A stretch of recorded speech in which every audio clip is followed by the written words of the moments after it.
Pemirsa, Presiden Jokowi sudah menyampaikan ke publik komposisi Kabinet Kerja Jilid 2 nanti akan diisi 55% dari kalangan profesional dan 45% dari kalangan parpol. Siapa saja yang akan mengisi kursi kabinet ini telah hadir di studio, maksud kami dari luar studio, tenaga ahli utama KSP Mokhtar Ngabalin dan juga analis komunikasi politik Gun-Gun Herianto. Selamat malam, Kang Gun-Gun. Dan juga Bang Ali. Selamat malam, Bang Ali. Ya, selamat malam. Waalaikumsalam warahmatullahi wabarakatuh. Waalaikumsalam. Waalaikumsalam. Bang Ali, sebagai orang di lingkaran istana, apakah Bang Ngabalin ini mengetahui sudah sejauh mana proses penyusunan Kabinet Presiden Jokowi Jilid kedua? Ya, yang pertama kemarin pada waktu selesai penganugerahan bintang jasa kepada beberapa para senior, para mantan-mantan menteri dan para tokoh, ya saya secara langsung bisa berkomunikasi dan bertanya kepada Bapak Presiden, termasuk kepada Pak Menteri Sekretaris Negara tentang komposisi dan lain-lain, karena pada waktu itu juga Metro ada mengundang saya. Ya. Memang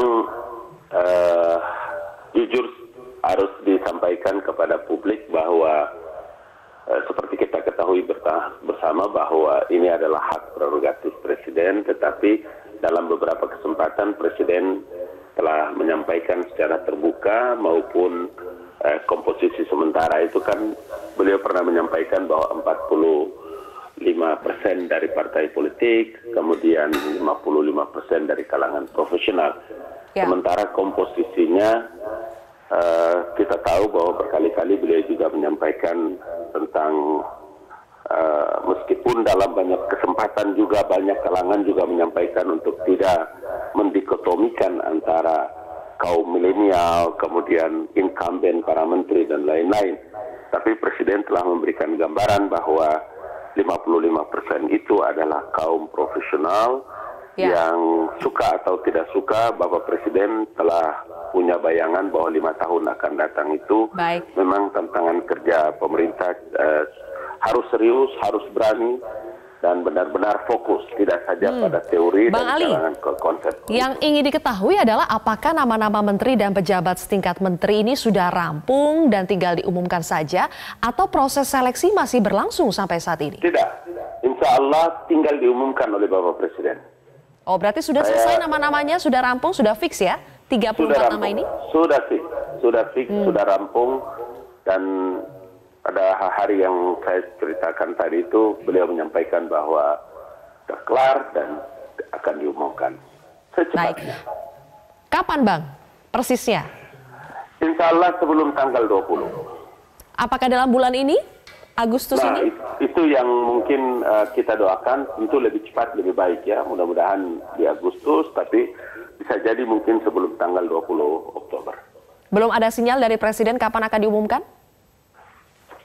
Sudah disampaikan, mudah-mudahan sebelum tanggal 20, cuma apakah 20 Agustus atau 20 Oktober. Oke, Bang Ali, kalau melihat dari dalam, bagaimana sebetulnya cara Presiden menyeleksi para menterinya ini? Ya, ini kan Pak Jokowi ini kan dari pengalaman selama menjadi 2 periode wali kota, kemudian menjadi gubernur, beliau sangat punya ya pengalaman dan tahu, apalagi ini di periode kedua Presiden, beliau mengerti sebagai seorang pemimpin, tahu dan bisa melihat dari gestur, dari bahasa tubuh maupun dari langkah-langkah dan gerakan-gerakan yang dilakukan oleh para calon menteri. Seperti pernah beliau menyampaikan pada saat berpidato tentang menyebutkan nama Bahlil Lahadalia. Itu luar biasa beberapa ciri yang beliau sampaikan, memiliki watak yang cocok, kemudian profesional dan lain-lain sebagainya. Jadi Presiden sangat tahu siapa yang tepat untuk bisa beliau pilih menjadi pembantunya. Ini bocoran nggak sih Bang? Bahlil ini jadi salah satu menteri jangan-jangan? Iya, itu kan sudah secara terbuka Presiden pernah menyampaikan. Jadi saya pun tidak ragu untuk menyebutkan nama Bahlil Lahadalia. Sudah satu bocoran, ada bocoran lagi Bang yang mau disebutkan nama-namanya? Ya, umpama pada waktu beliau juga datang kepada teman-teman di Angkatan 98, kalau saya tidak salah, kemudian setelah beliau berpidato, kemudian menyampaikan dan menyebutkan saudara teman kita angkatan muda dari PDIP yang anggota DPR RI, kemudian beliau keluar, ya Pak Nafi Tupulu, kemudian keluar dan ya beliau kali mengatakan bahwa 98, angkatan 98 dari sini sudah beliau tahu dari wali kota, bupati dan lain-lain, tapi dari menteri belum. Dan kecenderungannya sampaikan kepada teman kita dari PDIP. Sudah ada 2 nama nih yang disebutkan oleh Bang Ngabalin. Nanti saya akan kembali ke Anda, Bang Ngabalin. Sekarang ke Kang Gunggun terlebih dahulu. Kang Gunggun, ketika Presiden Jokowi mengumumkan persentasenya adalah 55 dan 45, apakah ini berdampak positif atau negatif justru untuk ke Presiden Jokowinya? Bagi saya tentu hal positif itu terkait dengan idealitas yang ingin diinginkan oleh Presiden. Kalau Presiden melihat bahwa itu ideal, tentu itu juga bagus untuk Presiden di periode kedua. Karena yang tahu persis kebutuhan strategis dalam konteks membangun soliditas, kemudian kinerja yang lebih optimal di periode kedua adalah Presiden sendiri. Saya melihat bahwa tidak dalam konteks dikotomis. Apakah menteri profesional non-parpol atau menteri dari parpol. Tetapi saya lebih pada 3 kriteria utama. Satu, itu soal integritas yang tinggi. Karena apa? Jangan sampai ada individu-individu yang masuk ke dalam kabinet itu justru jadi beban periode kedua. Misalnya karena persoalan hukum atau persoalan sosial dan lain-lain. Yang kedua adalah basis kompetensi, Sylvia.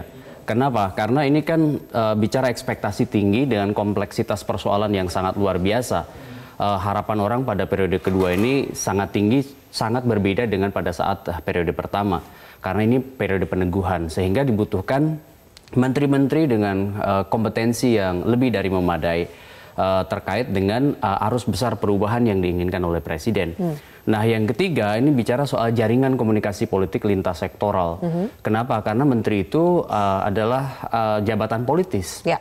Sehingga apa? Dia perlu punya yang disebut dengan kemampuan mengelola. Bukan hanya soal manajerial di internal leading sektor kementeriannya, tetapi juga berkomunikasi politik dengan misalnya kekuatan-kekuatan real di luar. Ini hubungannya tentu dengan bagaimana efektivitas dan efisiensi birokrasi yang dipimpinnya nanti. Oke, baik. Bang Ngabalin, apa yang dilakukan oleh Presiden Jokowi untuk menyeleksi para menterinya? Metode yang diterapkan seperti apa untuk memastikan bahwa betul-betul persoalan integritas, kemudian juga kapasitas, dan tadi yang disebutkan Kang Gunggun, jaringan komunikasi politik itu terpenuhi oleh calon menteri ini?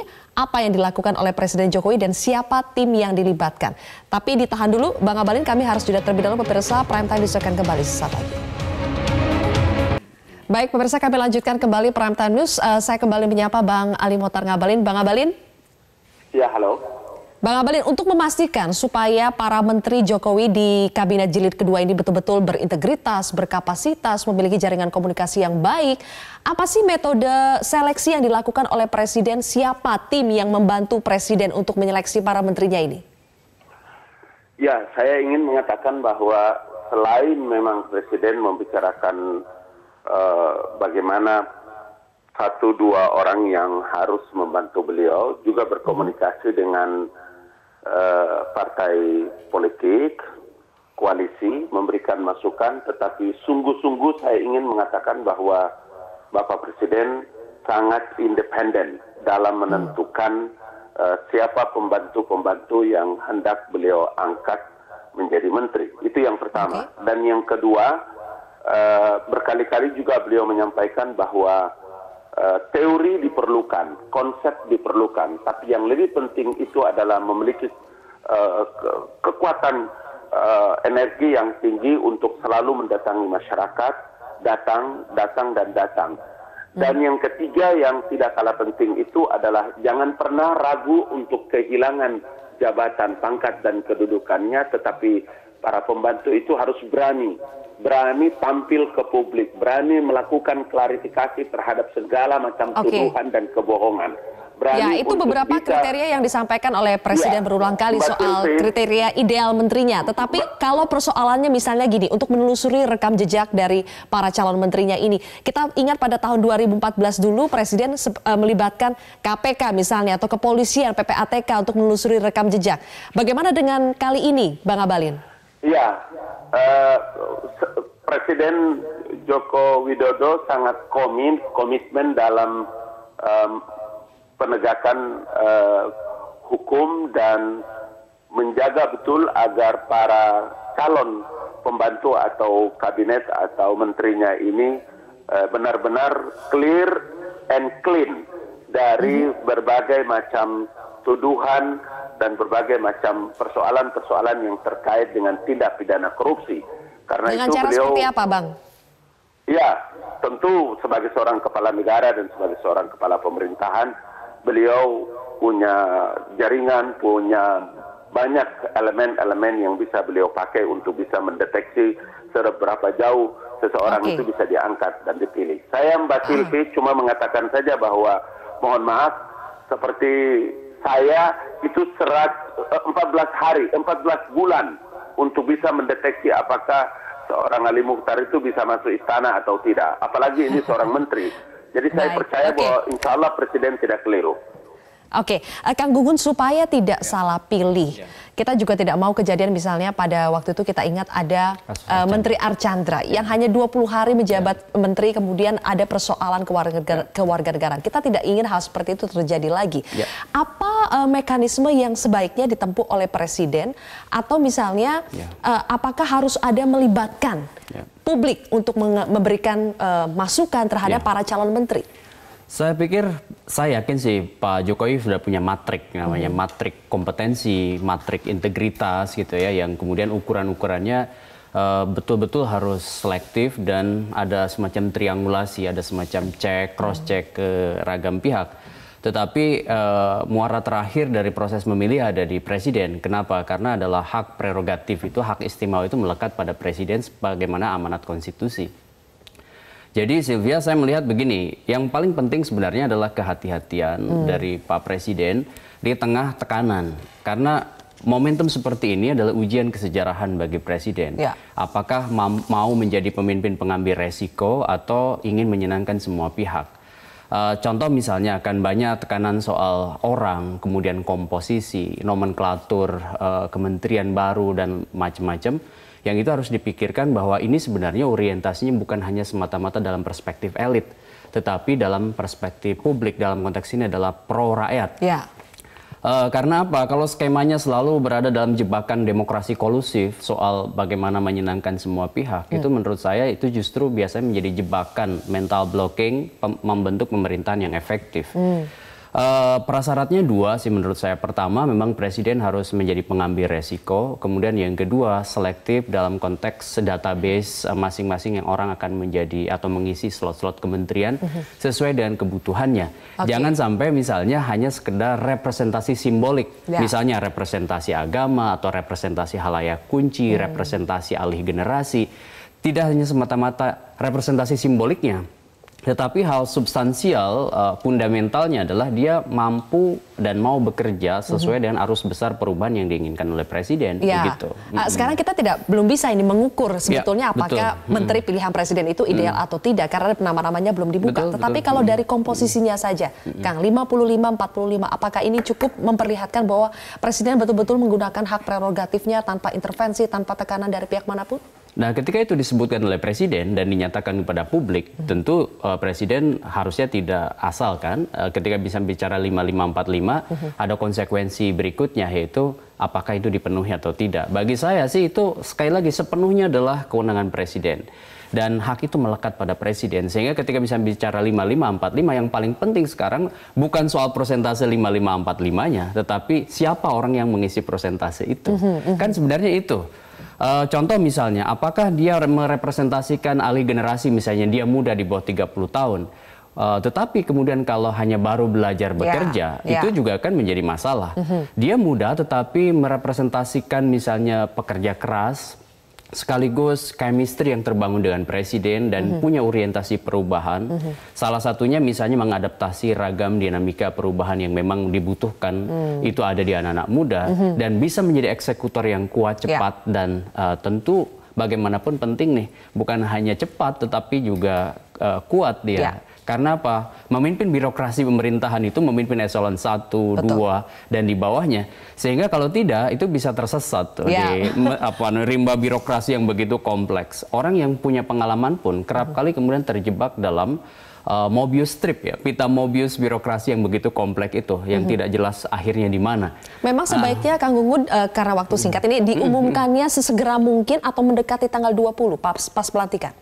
Saya sih menduga ya, ini dugaan saya bahwa ini juga masih ada dinamika meskipun tentu nama dan sekian banyak hal ideal ada di kantong presiden. Ya. Dan tadi Pak Ngabalin sudah sebut bahwa ini tinggal mengumumkan. Tetapi ingat, ini adalah wilayah politis yang proses-proses komunikasi politiknya bisa juga masih cair, sehingga saya menduga bahwa proses pengumuman itu mungkin akan mendekati tengah waktu beliau dilantik begitu, atau bahkan mungkin setelahnya, karena itu proses-proses ini tentu bukan proses-proses yang mudah. Ya. Dan paling penting adalah Presiden menjadi pengambil resiko untuk orientasi perubahan Indonesia 5 tahun ke depan, apapun yang kemudian dikehendaki oleh ragam pihak, tetap fokus pada upaya perbaikan bangsa ini. Itu ya fokusnya. Terima kasih Kang Gunggun telah bergabung bersama kami dan juga Bang Ali Mohtar Ngabalin.